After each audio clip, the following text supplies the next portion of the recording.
बेटा data sufficiency के questions में क्वेश्चन को सॉल्व करने के साथ साथ चैलेंज रहता है इसके ऑप्शंस को समझना।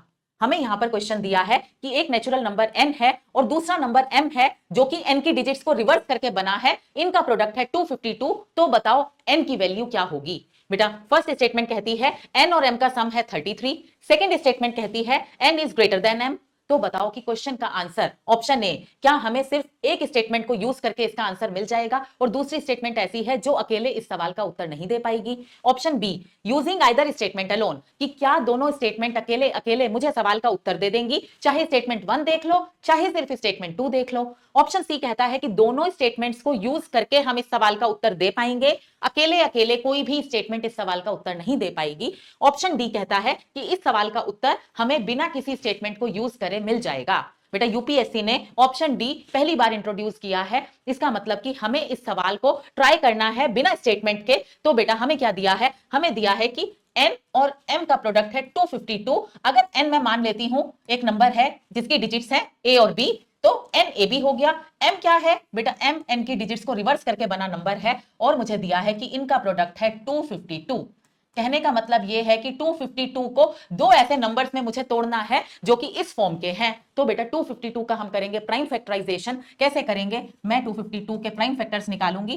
2 1 जा 2, 2 2 जा 4, 2 6 जा 12, 2 6 जा 12, 2 3 जा 6, 3 इंटू 21, 3 इंटू 7, 7 1 जा 7, यानी कि 252 के प्राइम फैक्टर्स क्या आ गए, 2 इंटू 2 इंटू 3 इंटू 3 इंटू 7। बेटा 2 2 जा 4, 4 3 जा 12, यहां मुझे मिला 12 और 3 7 जा 21। 12 और 21 जो नंबर्स हैं वो इस फॉर्म के हैं। 12 की डिजिट्स को रिवर्स करती हूं तो 21 मिलता है, 21 की डिजिट्स को रिवर्स करती हूं तो 12 मिलता है, यानी कि 12 और 21 ऐसे नंबर्स हैं जिनका प्रोडक्ट 252 है और जो n और m की फॉर्म के हैं। अब बेटा मुझे बताना है कि n की वैल्यू क्या होगी। मुझे नहीं पता कि n 12 है या n 21 है, मुझे यह पता है कि इसमें से एक n है एक m है, तो मैं स्टेटमेंट्स को यूज करूंगी। स्टेटमेंट 1 कहती है n प्लस m बराबर है 33 के। बेटा यानी कि 12 प्लस 21 33 है, ये तो हमें पता ही है, लेकिन इससे मुझे ये नहीं पता चल रहा कि कौन सा n है कौन सा m है। स्टेटमेंट 2 कहती है n बड़ा है m से। बेटा यहां मुझे अपना उत्तर मिल गया कि 12 और 21 में से जो बड़ा है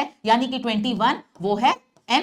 तो मुझे अपना आंसर कैसे मिला, सेकंड स्टेटमेंट को यूज करके मिला, फर्स्ट स्टेटमेंट से नहीं मिला। तो ऑप्शन ए करेक्ट होगा कि question can be answered by using one of the statement alone but can not be answered using the other statement alone. Statement 2 अकेले मुझे सवाल का उत्तर दे रही है, लेकिन स्टेटमेंट 1 अकेले मुझे सवाल का उत्तर नहीं दे पा रही है। तो इसका आंसर होगा ऑप्शन ए।